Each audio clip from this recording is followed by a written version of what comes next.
Bueno, muchísimas gracias por la invitación. Es un placer, es mi primera vez en un seminario de Red así que estoy muy contento. Espero que no sea la última y espero estar a la altura de la vara que dejó bien alta Alejandro. Este trabajo, que se llama La fuente importa, cómo el financiamiento de reservas afecta al riesgo de crédito soberano, lo preparamos con Juan Francisco Gómez y con Eduardo Levis de Zati. En realidad ellos comenzaron esta investigación y vienen una serie de artículos que vienen trabajando en esta línea y afortunadamente me pude sumar a colaborar y bueno, aprender de ellos también. Eh, Empiezo un poco hablando de política activa, política cambiaria en los últimos años. Hay principalmente tres motivos por los cuales los países tienden a realizar este tipo de prácticas. Un motivo que ya quedó en desuso, antiguo, más frecuente en los 80 y en los 90, sobre todo en economías asiáticas, medio neomercantilista, de mantener la moneda subvaluada para promover crecimiento, algo que eso vimos en Argentina en los primeros años de los 2000.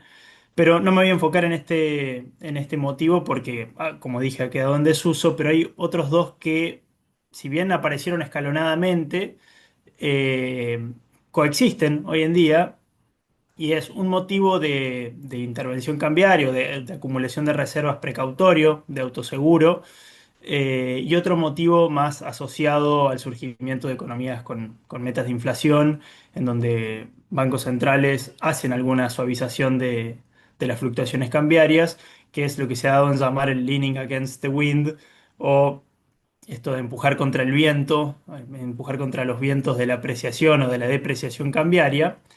Y nuestro prior es que tener reservas, contar con un buen stock de reservas, ayuda a reducir la fragilidad financiera y a comprimir spreads, a comprimir riesgo país.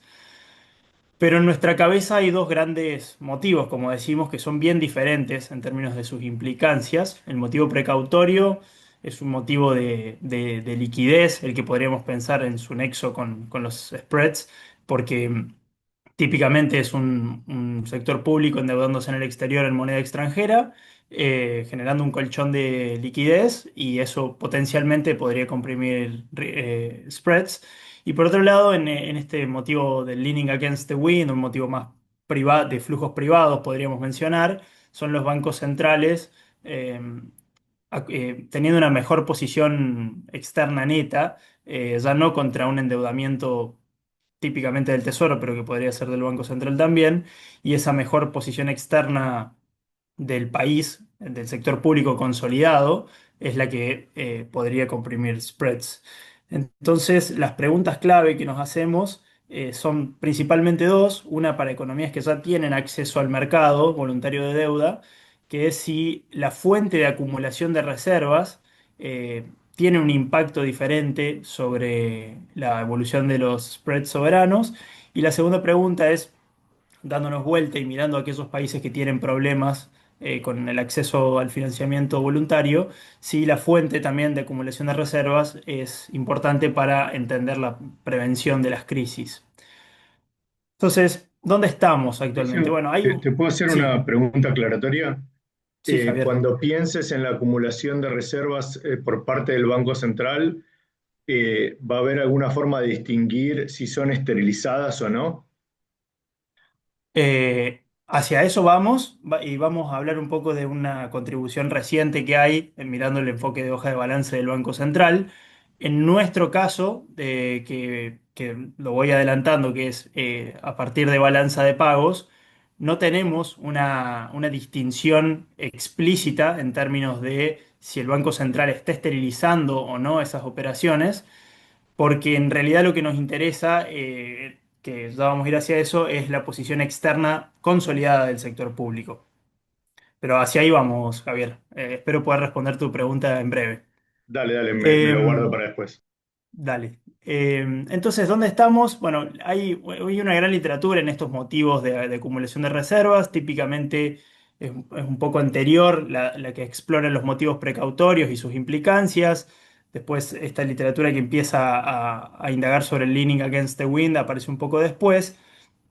Y ya en una serie de artículos de Eduardo Levi Zayati y de mis dos coautores, Eduardo y Juan Francisco, encuentran de que hay una revaluación respecto al verdadero costo de tener reservas, diferente a la visión tradicional de acumular reservas que lo piensa el costo como eh, los spreads soberanos más una prima por plazo. Ellos encuentran que hay ganancias que compensan muchas veces los costos cuasi fiscales de la esterilización por justamente el hecho de comprar barato y vender caro de un banco central que típicamente opera haciendo un leaning against the wind.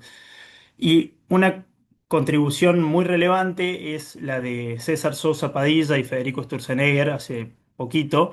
Ellos empiezan a explorar un poco qué está pasando respecto a la acumulación de reservas y sus fuentes. Ellos usan un enfoque de hoja de balance del Banco Central y con un modelo teórico complementado después con unas regresiones empíricas parecidas a las que llevamos adelante acá, encuentran que solo las reservas que fueron financiadas mediante una esterilización con pasivos en moneda local son las que están asociadas a menores spreads soberanos.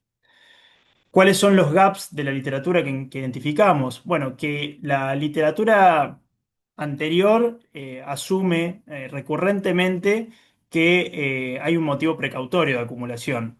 Muchos modelos clásicos trabajan con esta idea de que en realidad el país se está endeudando afuera para poder tener mayor liquidez doméstica en moneda extranjera mediante mayores reservas.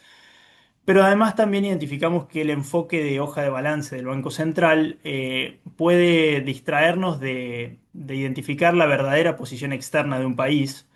Y afortunadamente los dos problemas los podemos abordar con un solo refinamiento metodológico, que es utilizando los datos de balanza de pagos. Y voy a usar un ejemplo para explicar esto. Pensemos en el caso de un tesoro que enfrenta un déficit fiscal y que elige financiarlo con endeudamiento externo. Entonces, toma deuda en los mercados internacionales de deuda y esas reservas se las vende al Banco Central, que le provee mediante emisión monetaria de moneda local para enfrentar ese déficit, y posteriormente el Banco Central puede esterilizar o no esa operación. Mirando la hoja de balance del Banco Central, uno identificaría que hay un aumento de los activos de reserva del banco y asociado a ello un aumento en los pasivos en moneda local, que pueden ser, como dije, base monetaria, si se elige esterilizar esa operación, un aumento de los instrumentos en moneda local pasivos del Banco Central. Pero en el balance de pagos veríamos algo adicional, que es, en primer lugar, el endeudamiento externo del Tesoro, en segundo lugar, o en simultáneo, debería decir, el aumento de los activos de reserva del Banco Central, y podrían aparecer estos pasivos en moneda local del Banco Central en tanto y en cuanto los tenedores sean tenedores no residentes que estén, por ejemplo, haciendo carry trade. En el primer caso, la fuente no es clara, la verdadera fuente de acumulación de reservas, por ejemplo, la compra esterilizada, no se puede ver bien si viene de un flujo público o privado, mientras que en el balance de pagos queda claro que esa compra, que podría haber sido esterilizada, viene de endeudamiento del Tesoro. Un ejemplo que me parece que está bueno repasar es el de Argentina entre el 2016 y el 18, mirando los stocks de la hoja de balanza, que tenemos trimestres en el eje X y stocks medidos en términos del PIB en el eje Y. Y lo que vemos es que los puntitos negros, que son las reservas internacionales, fueron creciendo y asociado a ello iban creciendo los instrumentos en moneda local, primero el EVAX, luego el ELIX, eh, y, y también algo de base monetaria. Son solo algunos activos y pasivos seleccionados aquí.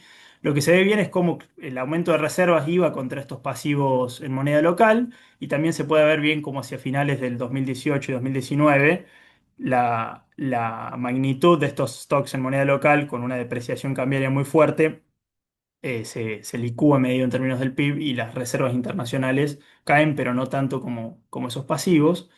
Pero mirando el balance de pagos, acá tenemos flujos, tenemos de nuevo trimestres y puntos del PIB, pero ahora vemos flujos. se ve claramente cómo en realidad la acumulación de reservas de entre 2016 y principios del 2018, típicamente de entre 1 punto y 2 puntos del PIB por trimestre, estaba sostenida en realidad en endeudamiento público en el exterior, que incluso se compensaba un poco con eh, lo que le llamamos flujos privados ahí, que es básicamente déficit de cuenta corriente. Entonces ahí queda claro cómo lo que se ve mirando la hoja de balance del Banco Central se aclara un poco más cuando pasamos a hacer una lectura del balance de pagos. Entonces, ¿cuál es Sí, nuestra pero estrategia? te puedo Sí, hacer una pregunta ahí, sí. porque en el gráfico, o sea, una cosa del gráfico es como que las reservas son las reservas, entonces no veo por qué los puntitos negros son distintos en el gráfico de la izquierda o en el de la derecha. Ah, sí, perdón. En el gráfico de la izquierda están graficados stocks y en el gráfico de la derecha tenemos flujos. Ah, Perdón, ok, quizá hubiese sido perfecto. más claro mostrar, sí, sí. Pero Está bueno, bien. la dinámica de los flujos se responde con la variación de No, los stocks eso ahora, de ahora Fed. entendí perfecto, pero no, la otra cuestión es la siguiente. Entiendo lo que aporta el gráfico de la derecha, pero solo fijarte en el gráfico de la derecha me parece que te está escondiendo la cuestión de la esterilización o no, porque como vos dijiste, la parte de la esterilización te va a aparecer en el gráfico del balance of payment en tanto y en cuanto eso sea demandado por residentes en el extranjero. Pero si no, no. Entonces, tal vez vos vas a estar contabilizando como lo mismo a una intervención que en todo ese proceso de las dos hojas de balance que estuviste contando eh, fue esterilizado y otros que no. Y obviamente el efecto debería ser diferente.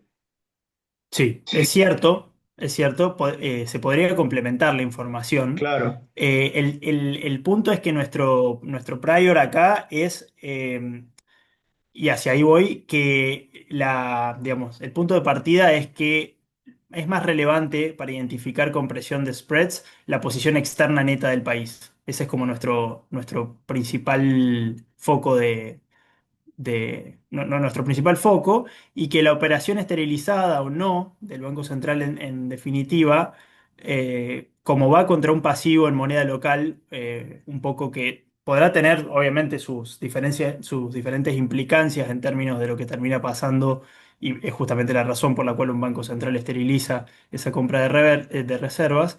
Pero en términos de los spreads en sí, creemos que es más importante y vamos a ir mostrando un poco eso, eh, lo que termina pasando con la posición externa del sector público consolidado. Entonces, un poco el framework, esto lo paso rápido, pero es básicamente lo que mencionaba, ver la posición consolidada del sector público, teniendo en cuenta tanto el Tesoro como el Banco Central, y que es básicamente la acumulación de activos de reserva, otros activos externos que pueda tener el sector público, que típicamente son inferiores a los activos de reserva, y el stock de deuda extranjera. Y por lo que decía, por el hecho de que en un caso hay endeudamiento en el exterior y en el otro no, la posición externa neta en el caso de un banco central que actúa motivado por los flujos privados aumenta, mientras que cuando acumula reservas, mientras que en el caso de una acumulación financiada vis a vis con deuda externa se mantiene. Entonces, esta cambia solamente la parte de abajo de esta filmina, y lo que vemos es que si bien en ambos casos se acumulan reservas y podría haber esterilización en las dos, lo que cambia es justamente el endeudamiento externo y la posición externa neta. Entonces, la esterilización en sí no es una buena manera de ver cuál es la verdadera fuente de reservas, sino más bien un síntoma que se está dando detrás del fenómeno de acumulación de reservas. Entonces, nuestra pregunta es si esta distinción entre leaning against the wind o precautorio del actuar de un banco central importa empíricamente o no. Para eso usamos balanza de pagos, como dije, y acá traigo una imagen recortada de lo que podríamos hacer para ir más rápido, que es abrir la cuenta financiera en términos de cómo se descompone esa variación de activos de reserva. Y lo que vemos es que el Tesoro y el Banco Central están típicamente en dos líneas del balance de pagos, que son los títulos de deuda con los cuales incurre en el exterior, netos de adquisición de activos, y también préstamos. Típicamente acá aparecen préstamos multilaterales, por ejemplo. Mientras que el sector privado aparece en toda la cuenta financiera, con inversión directa, con inversión de cartera, derivados financieros y otro tipo de inversiones como pueden ser préstamos comerciales.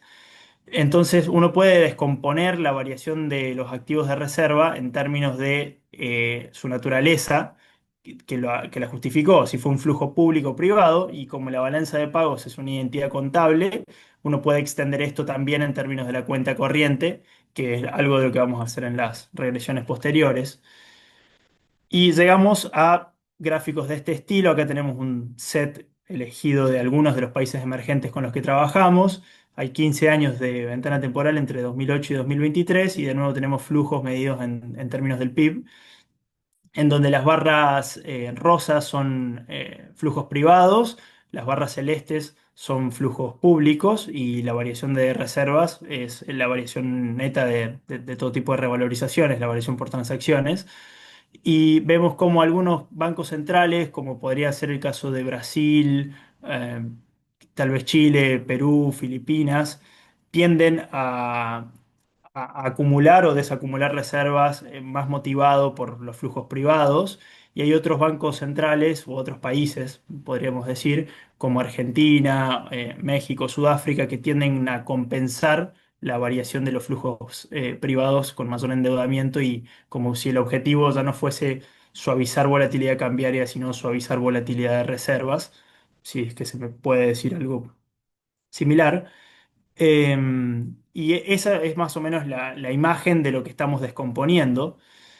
Entonces terminamos armando un panel de 56 economías emergentes, más de 13.000 observaciones mensuales tenemos entre 2000 y 2023. También trabajamos con un panel trimestral en paralelo, pero hoy voy a traer algunos de los resultados mensuales. Luego de excluir algunos años típicos de crisis como 2008 y 2009, 2020 por COVID y también casos de observaciones que tengan países con spreads mayores a 1.000 puntos básicos. Nos quedamos con un panel que sobre el cual estimamos que es de 44 economías emergentes y unas 6.700 observaciones. Y las variables centrales son nuestra variable dependiente acá, que va a ser el MV Global de JP Morgan. Algunos controles clásicos como la tasa de 10 años del Tesoro norteamericano, la aversión al riesgo medida mediante el VIX, los términos de intercambio, algunos stocks importantes como el de reservas contra PIB, stocks de deuda externa soberana y privada, eh, y ratings crediticios, y entran nuestras variables más interesantes aquí, que son los cambios en el stock de reservas y su explicación, si son flujos públicos o privados. Cuando necesitamos, hicimos algún tipo de interpolación para poder arribar a datos mensuales. Y sobre ese panel es el que trabajamos en una especificación que se basa en un primer trabajo que hicieron Martín González Rosada y Eduardo Levi Zatti, en donde trataban de identificar cómo se explicaban los spreads, más que nada en términos de variables internacionales. Y ahí podríamos meter algunas de las primeras dos líneas de esta regresión. Y luego de ese modelo lo aumentan mis coautores, Levi Zatti y Gómez, en un paper reciente buscando ver la relación entre el stock de reservas y los spreads, y encuentran ellos que evidentemente a mayor stock de reservas hay una asociación con menores spreads, y aparece al final, lo mejor para el final, nuestro vector X, que es el vector de interés nuestro que puede incluir, y con eso vamos a ir jugando en distintas regresiones sobre qué tipo de cambio de reservas estamos viendo, si flujos públicos, privados. Todas las regresiones van a incluir efectos fijos por país. Hacemos una clusterización de errores estándar en dos sentidos, por tiempo y por país. Eh, y esto es importante, la simultaneidad, la endogeneidad, si bien no la podemos matizar o esquivar por completo con un enfoque, por ejemplo, de variables instrumentales, que hemos estado pensando en eso y trabajando. En este caso, la matizamos bueno, excluyendo periodos de crisis, usando lags. Usamos distintas especificaciones con distintos lags. Acá traigo por una cuestión de extensión solo algunas. Trabajando con distintas frecuencias de paneles, agregando algunos chequeos de robustez y bueno, y siempre asegurando que esto es consistente con un relato de asociación causal, pero no es evidencia definitiva de causalidad en absoluto. Entonces, algunos de los resultados, este es nuestro primer escenario baseline, acá parto a la Vamos mitad 20 minutos, Patricio. Gracias, Pedro. Buenísimo. Este es nuestro escenario baseline, que son todas las observaciones entre 2000 y 2023, excluyendo la crisis financiera global y COVID y los países con spreads mayores a 1000 con observaciones mayores a 1000. Esta es la primera parte de la regresión que no me quiero enfocar mucho acá porque sobre esto ya han trabajado Eduardo y Juan Francisco en otros artículos, pero los signos son medianamente los esperados y las significatividades también. Mayor aversión al riesgo está asociada con mayores spreads. Un mayor rating crediticio está asociado con menores spreads, estos son muy significativos. El stock de deuda soberana también. Y los stocks de reservas, que es un poco el hallazgo del anterior artículo que mencionaba, están asociados negativamente con los spreads.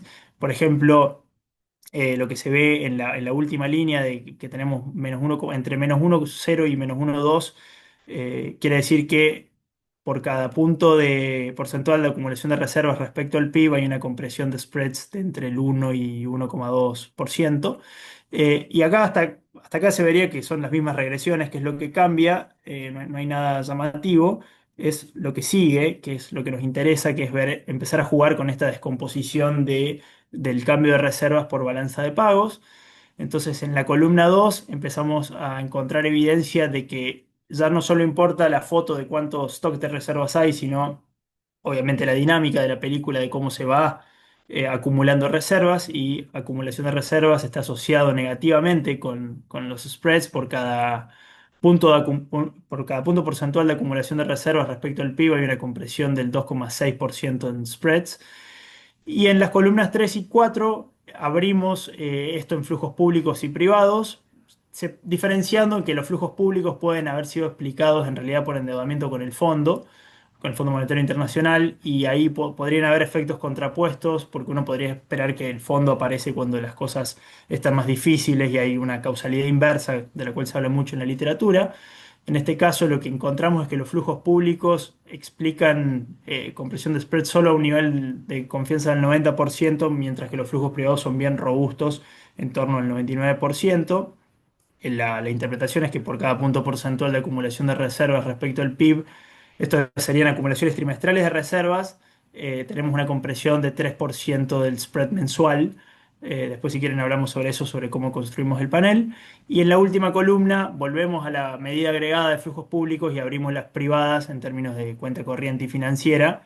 La cuenta corriente sacamos lo que serían intereses de deuda pública y nos quedamos con la parte privada, y vemos que los dos son bien significativos con un coeficiente mayor en los pagos, en los flujos por cuenta corriente. Hacemos un chequeo de robustez de analizar esto solo para el periodo post-crisis financiera global, porque ahí termina de hacerse claro que los bancos centrales tienen estas dos maneras de intervenir o de acumular reservas, y empieza a quedar más claro que los bancos centrales siguen generalmente metas de inflación, o al menos los bancos centrales emergentes. Y acá encontramos evidencia que se mantiene robusta, que los flujos privados siguen siendo significativos, siguen manteniendo coeficientes elevados, y desaparece la influencia de los flujos públicos. Eh, entonces, tenemos también un chequeo adicional, que lo tengo acá en el anexo, si tenemos tiempo después lo vemos, que es para casos de acumulación de reservas con trade balance negativo. Eso lo queremos ver porque los términos de intercambio, puede haber pasado desapercibido antes, nunca nos daban significativos y nos daban con un signo positivo, lo cual sería raro, esperar que a mayores términos de intercambio no enfrentar a spreads mayores. Entonces dijimos, bueno, probemos con otro chequeo de robustez, y también arribamos a los mismos resultados, así que sigo para respetar los tiempos. Pasemos a la otra cara de la moneda, que es ver el caso de economías que están excluidas o que han estado excluidas de los mercados. Entonces, la idea es preguntarnos si este efecto mitigante sobre los spreads de acumular reservas también se mantiene para evaluar la probabilidad de enfrentar episodios de estrés financiero. Un poco la idea viene de que ya está bien documentado que el link entre reservas y resiliencia a crisis es claro, evaluándolo de diferentes maneras. Y en nuestro caso tenemos la inquietud de traer esta nueva descomposición de reservas explicada por flujos de balanza de pagos en un modelo Logit con las mismas especificaciones que estábamos observando recién, pero donde la variable dependiente sea ahora si los spreads superan un umbral de 1000 puntos básicos, que es un threshold estándar para evaluar acceso a los mercados, pero esto también lo evaluamos para otros thresholds, obteniendo los mismos resultados que lo vamos a ver. Y de los 44 países que respetaban nuestro criterio baseline, 21 transicionaron al menos una vez entre estos estados de estar con spreads bajos o altos, las distribuciones de esos se mantuvieron generalmente bien balanceadas, es decir, los países acumularon reservas tanto afuera como dentro de las crisis. Entonces no tenemos separación perfecta y este chequeo previo nos permite asegurar que más o menos podemos correr este tipo de regresiones. Y acá traigo los efectos marginales promedio de lo que sería nuestra regresión baseline para estos países. Acá incorporamos también, porque los datos sugerían que hacía falta incorporar una variable que captura la inercia de las crisis, que tiene sentido. Una vez que un país entra en crisis, es difícil que salga en el cortísimo plazo, la cual es significativa y captura muy bien ese efecto. Y acá, para ir bien con el tiempo, me concentro en la mitad para abajo de la tabla. Vemos que ahora el stock de reservas ya no es relevante para explicar eh, probabilidad de crisis, sino que lo que empieza a ser importante, y lo vemos en la columna 2 es el cambio en las reservas. Entonces, cuando uno, para poder explicar probabilidad de crisis, empieza a ser más importante no tanto cuánto hay, sino más bien cómo viene esa dinámica. Eh, en las columnas 3 y 4 volvemos a hacer esta separación de los flujos públicos y privados, con los flujos públicos a veces excluyéndolo de los pagos del Fondo Monetario y los desembolsos del Fondo Monetario en sí. Y acá sí encontramos ese coeficiente significativo y positivo del fondo, de la famosa causalidad inversa de que aparece cuando ya las cosas están complicadas. Así que encontramos eso que esperábamos.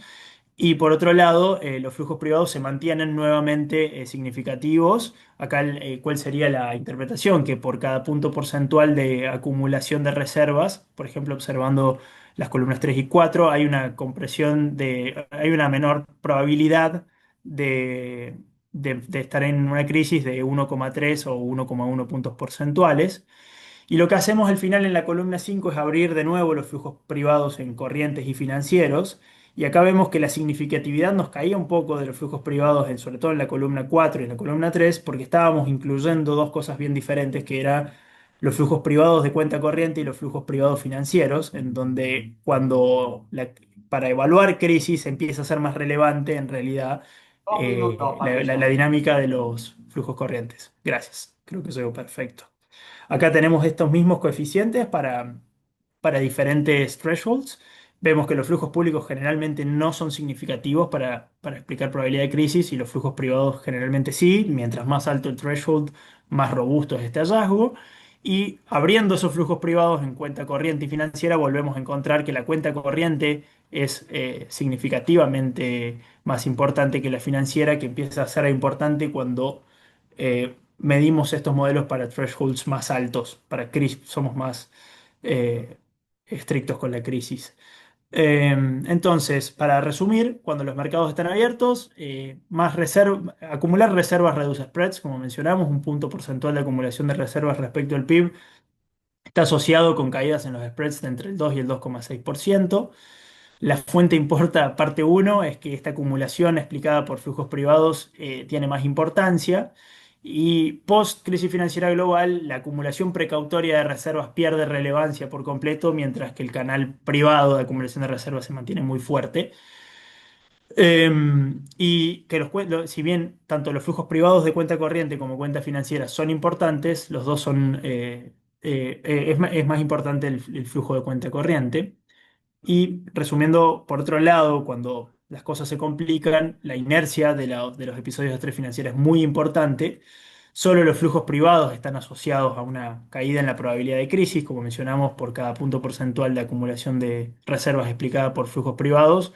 Hay una compresión hay una compresión de la probabilidad de crisis de 1,3 puntos porcentuales. Y la fuente importa parte 2, los flujos de cuenta corriente ahora son los verdaderamente relevantes en este sentido. Entonces, para cerrar, la mirada tradicional de acumulación de reservas penaliza un poco el costo de tener reservas y esto puede funcionar para el motivo precautorio, que son cuando las reservas son financiadas por flujos públicos, pero ignora que hay cada vez más bancos centrales operando en una leaning against the wind fashion. Entonces los costos actuales difieren verdaderamente de esa mirada tradicional, que es lo que muestran mis coautores en trabajos previos. Y no toda fuente de acumulación de reservas es nuestro aporte actual, es igualmente efectiva, mientras que los flujos privados, la acumulación de reservas por flujos privados tiene un impacto consistente y fuerte en compresión de spreads y en bajar probabilidad de crisis o de perder acceso al mercado. Las estrategias de autoseguro financiadas con deuda externa son menos efectivas con poca o nula evidencia de compresión de spreads. Así que muchas gracias. Espero que les haya gustado. Estoy abierto a todo tipo de sugerencias. Este trabajo no deja de ser un working paper, así que más que encantado de escuchar sus sugerencias y comentarios.